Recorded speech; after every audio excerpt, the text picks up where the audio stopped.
Let us explore the working set model. Tracking active pages is important for efficient process execution. The working set model is a memory management technique. It tracks the set of pages a process actively uses during a specific time window. A process's working set at time t with window size delta is defined as W of t. Delta equals the pages referenced in the time interval between t minus delta and t. The key principles of the working set model are locality of reference. Programs tend to access a relatively small portion of their address space at any given time, exhibiting spatial and temporal locality patterns. Time window delta. The working set is defined over a fixed time window delta. The size of this window affects the accuracy of the working set estimation and system performance. Dynamic adaptation. The working set size changes as program execution phases change, allowing memory allocation to adapt to the actual needs of processes. Thrashing prevention. By ensuring each process has its working set in memory, the system can prevent thrashing, a state of excessive paging that severely degrades performance. The working set size is the number of pages in the working set at any given time. It varies with the window size delta and program behavior. As the window size increases, more pages are included in the working set, memory allocation increases, and page fault rate decreases. Mathematically, the formula for working set size, that is, WSS of t delta, equals absolute value of W of t delta equals number of pages in working set. The page fault rate is inversely related to the working set size. As more of a process's working set is kept in memory, page faults decrease. A key relationship to remember is that when the allocated memory is less than the working set size, page fault rate increases dramatically, potentially leading to thrashing. The optimal working set size balances memory usage efficiency, acceptable page fault rate, and overall system performance.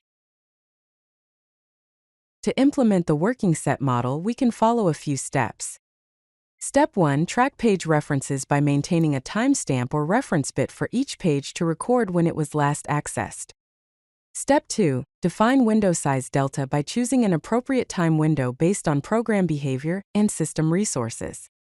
Step 3. Calculate working set by periodically identifying pages that have been referenced within the last delta time units. Step 4. Allocate memory, ensuring each process has its working set in memory before it runs, adjusting allocations as working sets change. Let us go through a practical example of the working set model. Consider a process with the following page reference string: 1234125123445. Let's analyze the working set with a window size delta equals 4. Time 1, the page referenced is 1. Working set W of t, 4 is 1. The working set size is 1. At time 2, the page referenced is 2. The working set is 1, 2, and the working set size is 2. At time 3, the page referenced is 3.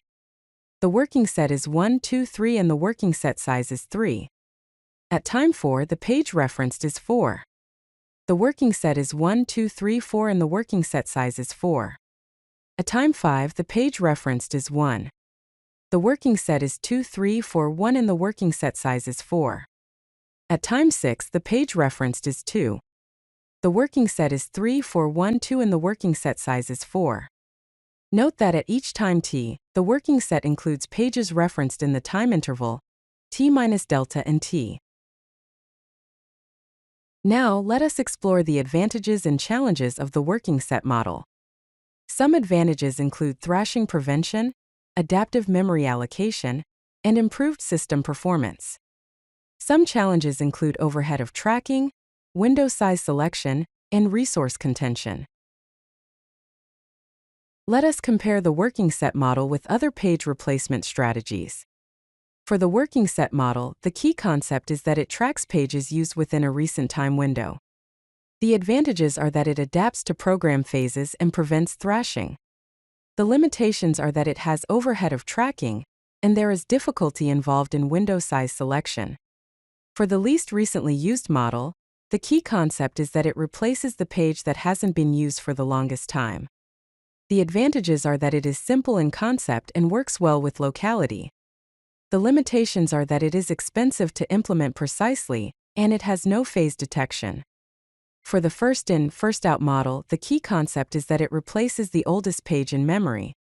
The advantages are that it is very simple to implement and has low overhead.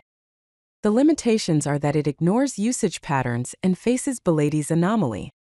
For the clock algorithm, the key concept is that it approximates least recently used using reference bits.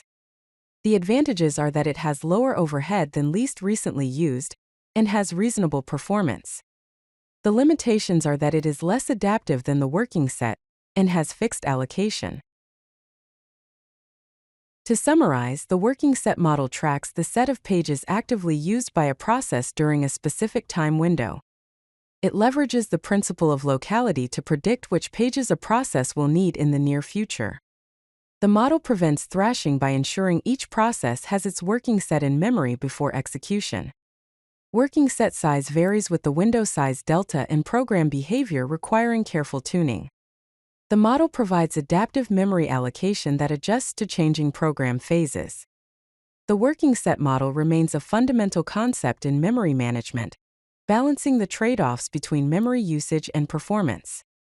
Its principles continue to influence modern operating system design, particularly in environments where efficient memory utilization is critical. If you like this video, hit that like button and don't forget to subscribe. Visit codelucky.com for more such useful content.